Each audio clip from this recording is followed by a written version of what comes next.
अच्छा भैया, आप लोग के जोरदार मांग पे जो घटना आप लोग के बीच में भेज रहा हूं, आशा ना पूरा विश्वास है आप लोग पसंद करेंगे और अपना प्यार दुलार आशीर्वाद देंगे। इस घटना को शासन प्रशासन नेता जितने लोग हैं दबाने की कोशिश कर रहे हैं, लेकिन यूपी उत्तर प्रदेश जो कि एक माना जाना सम्मानित प्रदेश है, उसी उत्तर प्रदेश में रामपुर नवाबों का शहर जेके रामपुर चाकू के नाम से भी मशहूर है, वही की एक दिल दहला देने वाली घटना आप लोग के बीच में भेज रहा हूँ। 4 लाइन भूमिका में कहना है। कैसे मास्टर?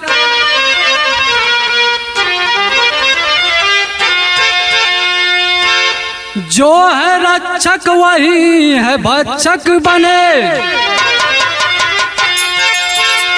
हम पे जुल्म ढाते हैं पापी, सेक कर रोटी राजनीत की, हमारे चूल्हे की आग बुताते हैं पापी, देते सलामी उन गद्दारों को जिनके टुकड़ों के आगे झुक जाते हैं पापी। अगर हक की बात हम करते हैं उनसे तो हम पर गोली चलाते हैं पापी।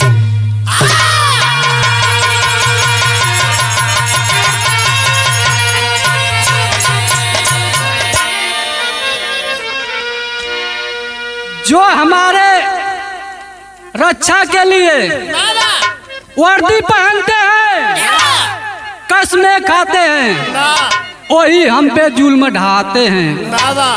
इसमें गलती किसकी है? किसकी? हमारी आपकी।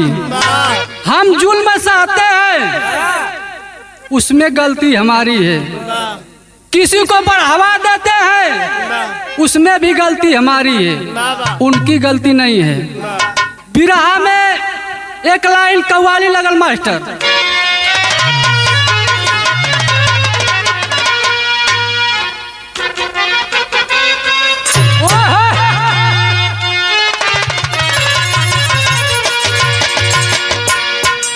हमारे मास्टर वह कव्वाली बजावत हुआ। पंजाब के बोतल में, पंजाब के बोतल में कश्मीर का पानी है, पंजाब के बोतल में, पंजाब के बोतल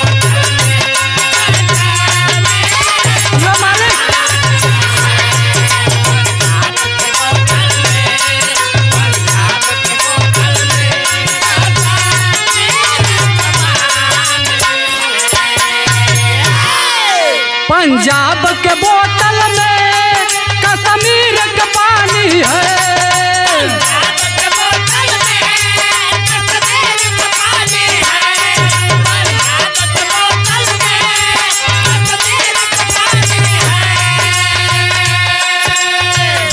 कश्मीर का पानी है।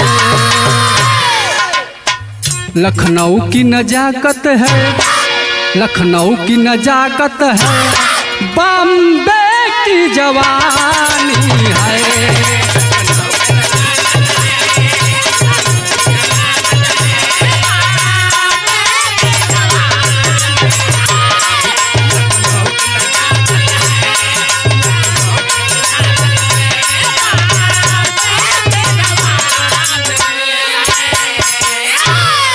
लेकिन बिरहा में कहना है क्यों अपने आप को सजा देते हो? क्यों जुल्म को सहते हो, क्यों जुल्म को सहते हो, कैसी ये जवानी है।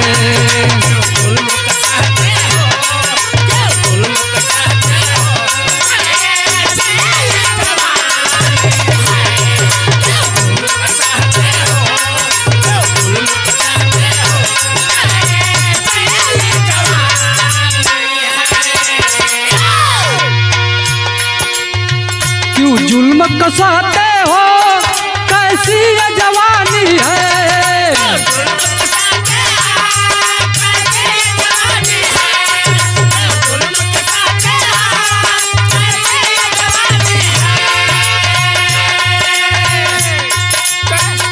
कैसी ये जवानी है, पापी में है खून भरा, तेरे अंदर के पानी है।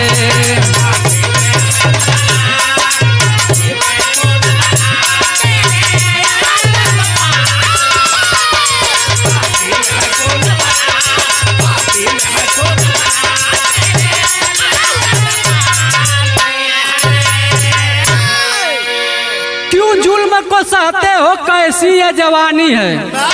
पापी में है क्या खून भरा, तेरे अंदर क्या पानी है। जो तुम्हारे ऊपर जुल्म करते हैं, क्या उनमें खून भरा है, तुम्हारे अंदर पानी है। एक कमी हमारी है, जो हम जुल्म को सहते हैं, अपनी आवाज को दबाते हैं। कहानी का शुरुआत भइल मास्टर नजम लगल।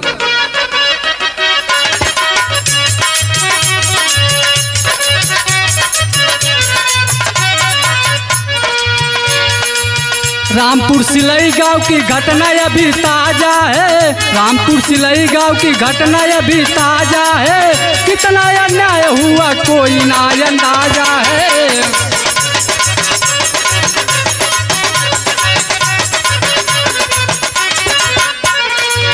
बनेगी मूर्ति एक सब मिल के विचार किए, बनेगी मूर्ति एक सब मिल के विचार किए। लगा कर पोस्टर सब योजना को तैयार किए।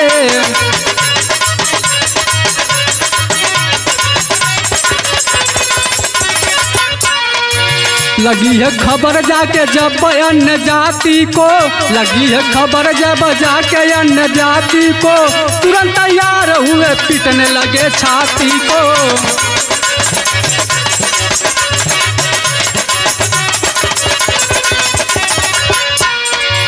पुलिस प्रशासन कहे किसने अधिकार दिया, पुलिस प्रशासन कहे किसने अधिकार दिया। लगी है बात तब जाके गोली मार दिया।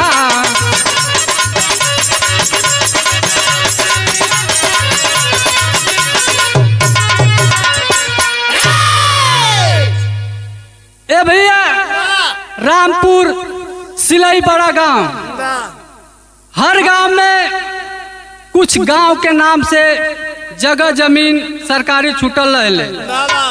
और सिलई गांव में भी ऐसे जमीन छूटल है। गांव के दलित लोग, जाट समाज के लोग आपस में मीटिंग किए कि ये जमीन गांव की है, कुछ ऐसा कार्य किया जाए कि जिससे किसी को आपत्ति और न कोई विरोध हो, सबके हित में हो। सब मिलके विचार का कहला मास्टर एक लाइन गीत लगत है।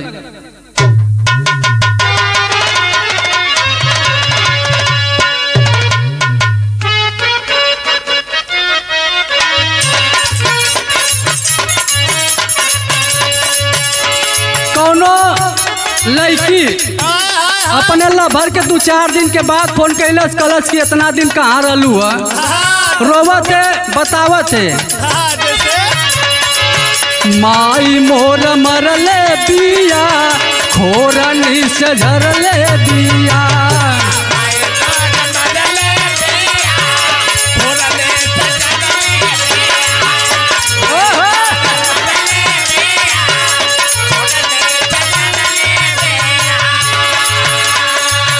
दिदिया हमर धके झोटा, दिदिया हमर धके झोटा, खूब लसरले बिया।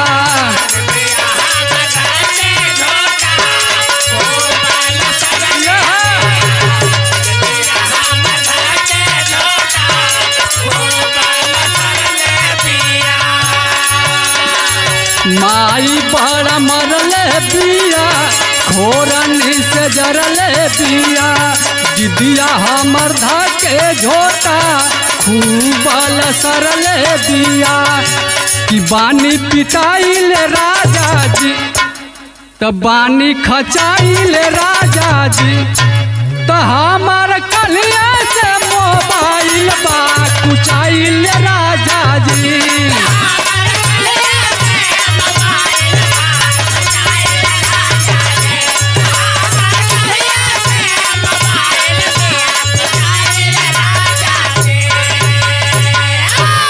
लेकिन लोग समझावत हवन कहत हवन का सबके अधिकारवा दिहले जिए के आधारवा दिहले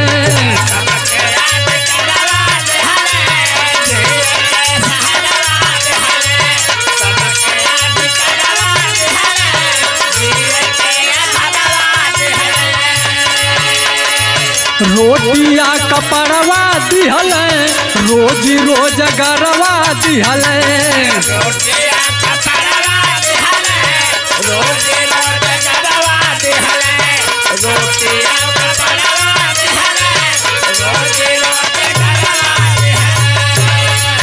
सबके अधिकारवा दिहले जिए के आधारवा दिहले रोटिया कपड़वा दिहले रोजी रोजगारवा दिहले कि हमार भीमा हो बाबा जी ए भैया भीमा हो बाबा जी तथा कहेला मूर्ति तोहर हम बनाई दे बाबा जी।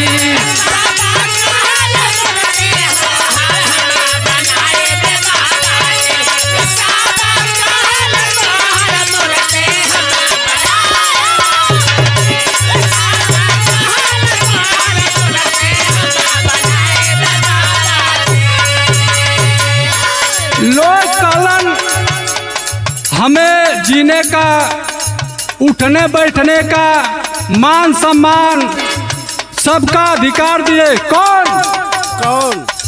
बाबा भीमराव अंबेडकर साहब जी। हम लोग उन्हीं की मूर्ति यहाँ पे लगाएंगे और यहाँ पे अंबेडकर पार्क बनाएंगे।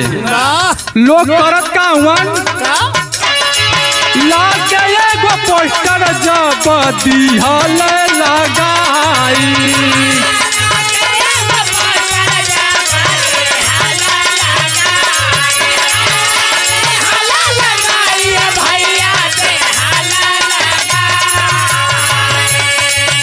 जय जय भीमा बोले सब चिल्लाई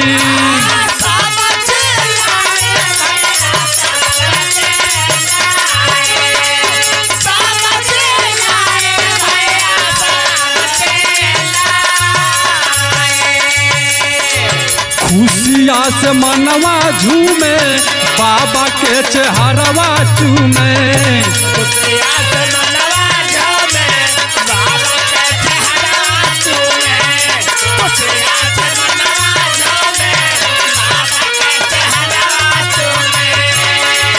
खुशिया से मनवा झूमे बाबा के चेहरवा चूमे कि हमार भीमा हो बाबा जी ए भैया भीमा हो बाबा जी तो सब कहेला मूर्ति तोहर हम बनाई बे बाबा जी।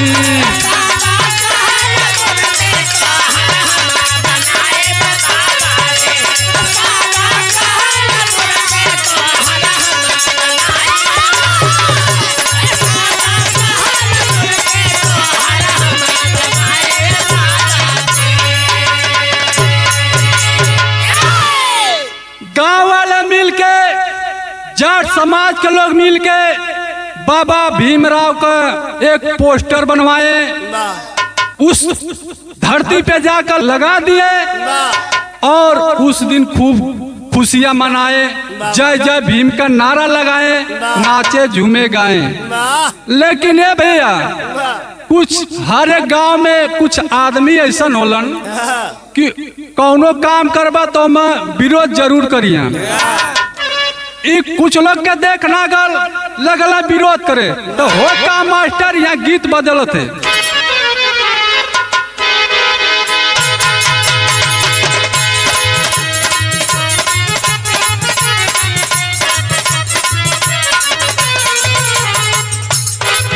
कौनो लड़का जब गौना करा लेलस तो दिन रात बस हारमोनियम बजावे पार्टी में पंकज लियर दुल्हिया कहते का कहलस जाए पिया जवानी हमर जराइए गईला ना।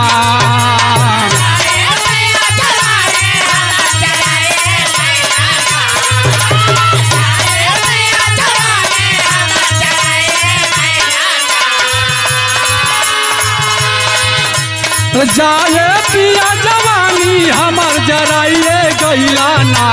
एगो नचनिया कारण धनिया के भुलाई रे गईला ना।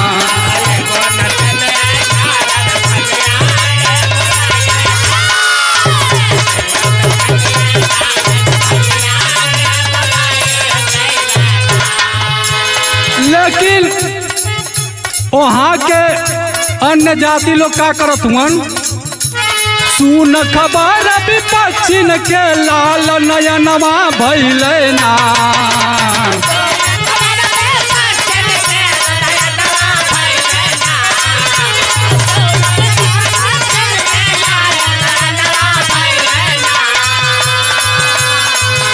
अरे सुन खबर विपक्षिन के लाल नयनवा भइले ना। बोड हटावल जाई मिलके सब पयनवा कैले ना।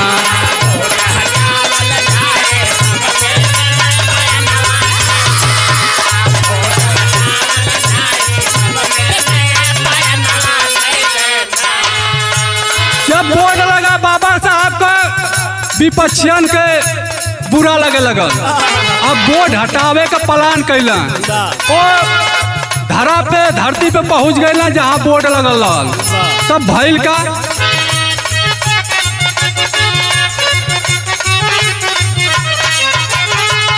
दोनों दल के सामने से कहा सुनी हो गईली।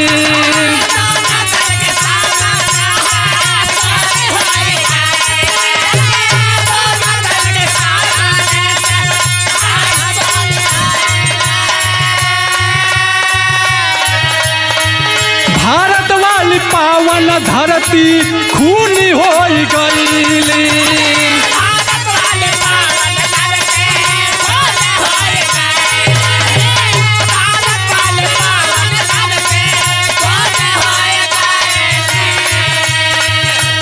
डीएम साहब घबरा के तब एलनवा कैले ना।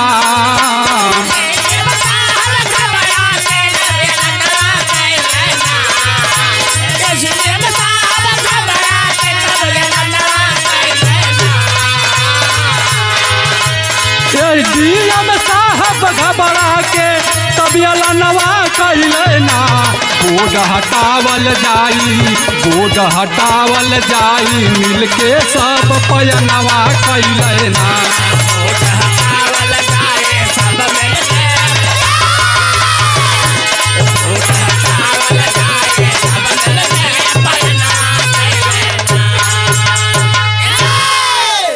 ए भैया विपक्षी जब वहाँ पहुँचलन जाट समाज के लोग भी वहाँ पहुँच गए।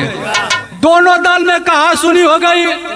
थाना पे फोन किए ये डीएम दरोगा सब आ गए। पूरा पुलिस की फोर्स आ चुकी उस धरती पे। जब आमने सामने में कहा सुनी हुई ये डीएम साहब तुरंत घबरा गए। मामला गंभीर होते चला गया।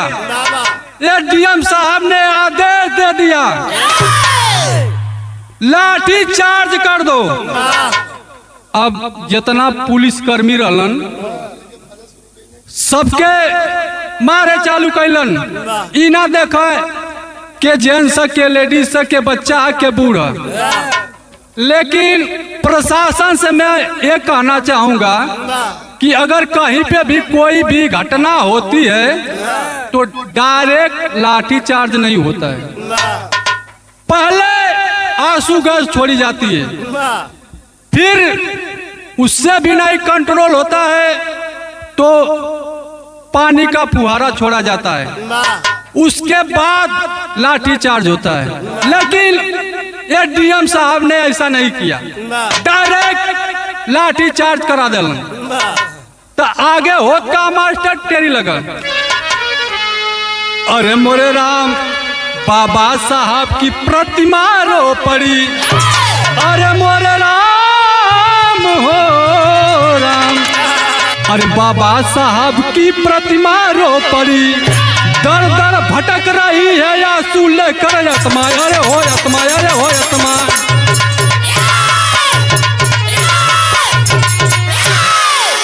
बाबा साहब की प्रतिमा रो पड़ी, दर दर भटक रही है आंसू लेकर आत्मा, बाबा साहब की प्रतिमा रो पड़ी।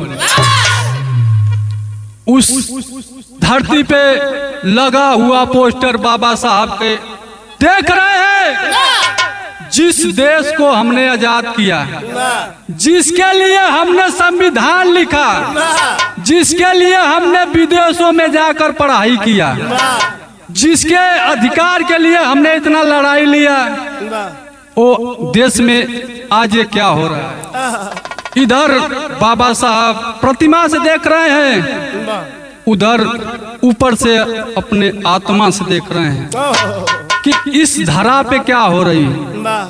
आगे होत का मास्टर एक गीत लगल, ये माटी का गीत है मास्टर हमारा।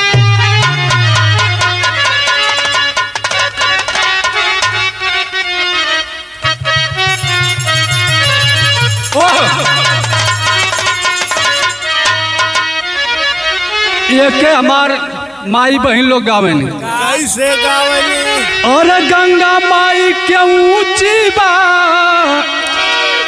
अररियानु हो, जहाँ बैठे भगवान,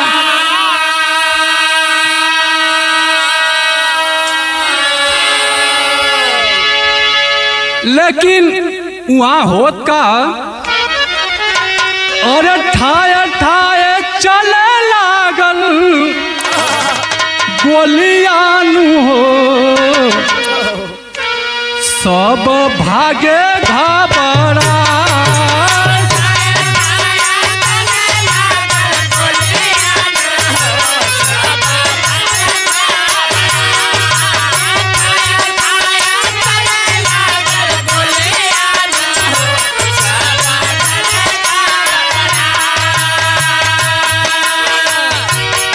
जब लाठी चार्ज से वो भीड़ कंट्रोल नहीं हुआ, दरोगा जी ये डीएम साहब ने तुरंत आदेश दिए, शूट कर दो। ये साले लोग का ज्यादा मन बढ़ गया है। दो पुलिसकर्मी छत पर चढ़ गए, शूट करने लगे, तो होत का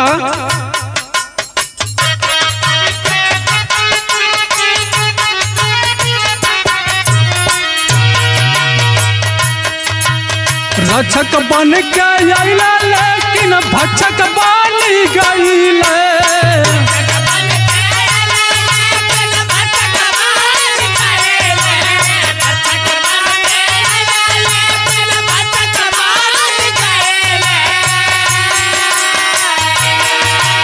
सो में सब बेटवा के जान चली गईले।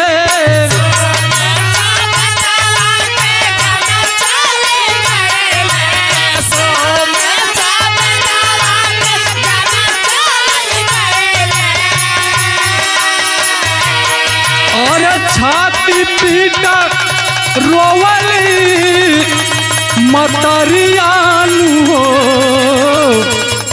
सब भागे घबरा। ये बाबू फायरिंग होने लगी छत से, उस भीड़ में 17 साल का बालक 10वीं कक्षा का छात्र उस गोली का शिकार हो गया। गोली जाकर सर में लग गई, जगह पे गिर पड़ा, इस दुनिया को छोड़कर चला गया। माँ बाप रोने लगे, 2 बेटे थे। उसको आप बुढ़ाई का 2 नयन समझ ले, चाहे 2 हाथ समझ ले माँ बाप के, चाहे 2 पैर समझ ले, लेकिन ये पापियों ने उस एक नयन को छीन लिया, एक हाथ को छीन लिए। भैया, जब सोमेश बालक 17 साल का उस धरती पे पड़ा है, वहां के लोग में आक्रोश जग गया। उठाए बॉडी को, उस प्रतिमा के नीचे, उस तस्वीर के नीचे ले जाकर सुला दिए। बोले, अगर हमारा बेटा, हमारा भाई ये बाबा साहब के लिए अपनी जान की आहुति दिया है, तो हम इसका दाह संस्कार भी इसी के नीचे करेंगे। लेकिन आज का जमाना ऐसा न कि गरीब का कहीं सुनवाई ना, आगे होत का मास्टर पापट लगा।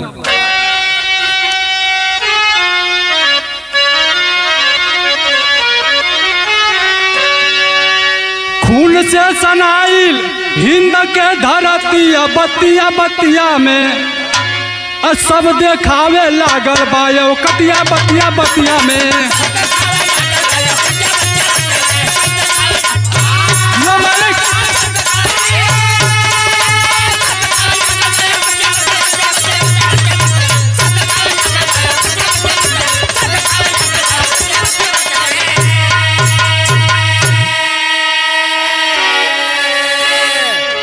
इतना होने के बाद भी किसी का गुस्सा शांत नहीं है। वहां के लोग कह रहे हैं, नहीं देंगे सौ तुमको, अरे यही हम दफनाएंगे, भले देने पड़े जान हमको, पर पीछे नहीं हटाएंगे। अरे भुलाई नहीं बेटा के मऊवतिया बतिया बतिया में सब देखावे लागल बायो कटिया बतिया बतिया में।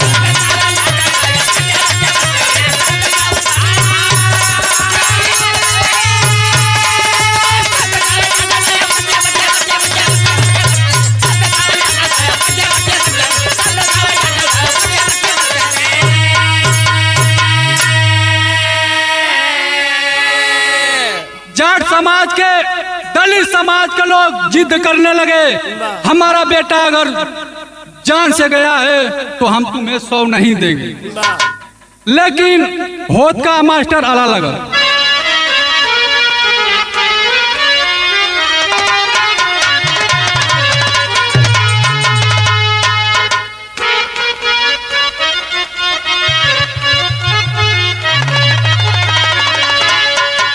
अरे पुलिस प्रशासन के आसन हिल गईल भैया,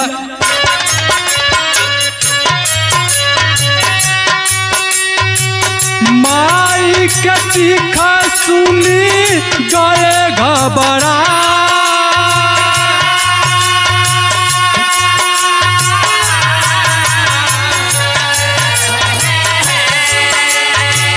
जोर जबरदस्ती से कैल कुल कमवा बाबू,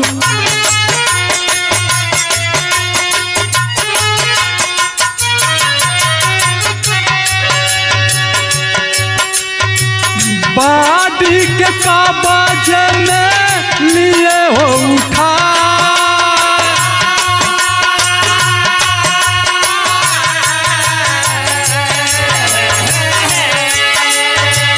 पोस्टमार्टम करके नहीं दिहल खबरिया बाबू,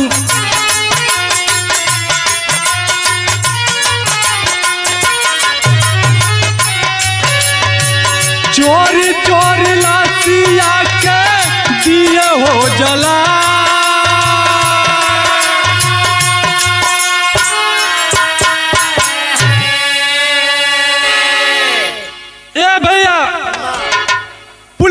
प्रशासन वाले फिर जोर जबरदस्ती करने लगे। जोर जबरदस्ती करके उस सोमेश बालक का शव अपने कब्जे में ले लिए। अपने कब्जे में लेकर पोस्टमार्टम के लिए भेज दिए। पोस्टमार्टम करके जब आया तो उसको घर तक खबर नहीं दिए, श्मशान पे जलाने के लिए चल दिए। जब जलाने के लिए चल दिए तो होत का मास्टर खड़ी लगा। अरे पहन के वारदी ढेर दिन गुंडा गर्दी ना चली, सुधर जाई हो जा दिन सरकार बदली।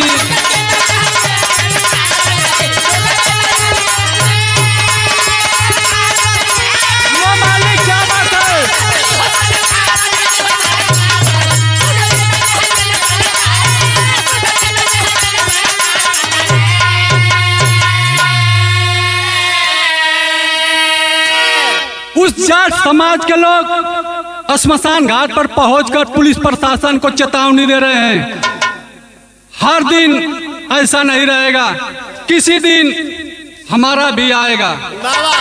लोग बोलते हैं कि ये राम राज है, मैं तो बोलता हूँ ये राम राज से अच्छा वो रावण राज था। लोग कह रहे हैं क्या, अरे बेटा पैदा किया हमने, तुम्हारा क्या अधिकार है, हाथ पर हाथ धके बैठी सरकार है।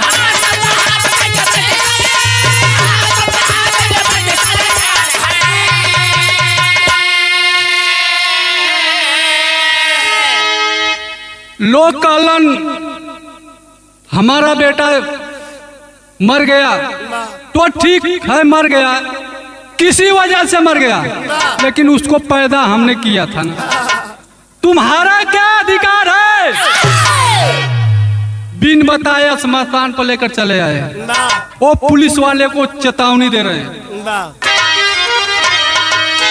अरे हो जाए पाना काम, घूमबा गली दर गली, सुधर जाइबा हो जा दिन सरकार बदली। मालिक क्या बात है।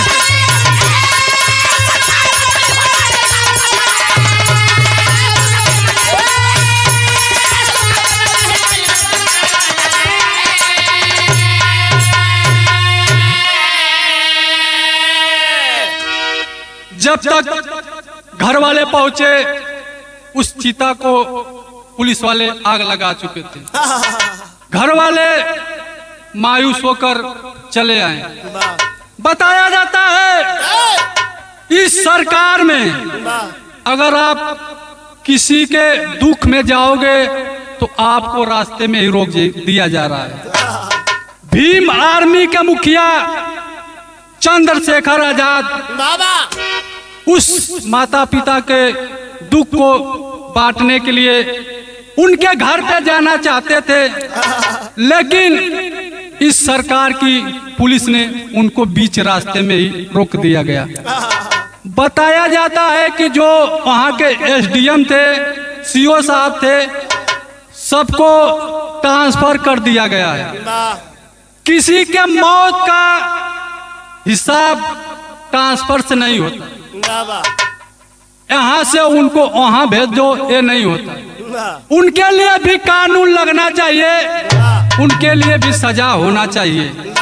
अब ये देखना है डबल इंजन की सरकार, बाबा बुलडोजर की सरकार क्या करती है। हमारे बिराए है जैसे समाप्त भई, गुरु घराने का पर्चा लगा मास्टर।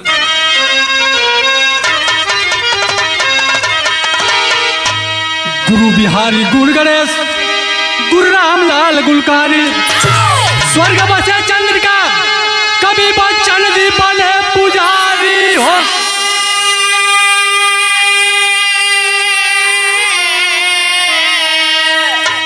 अरे बाबा साहब की प्रतिमा रो पड़ी, कविता उमेश लाल के गर्दिश में है पड़ी हो। बाबा साहब की प्रतिमा रो पड़ी।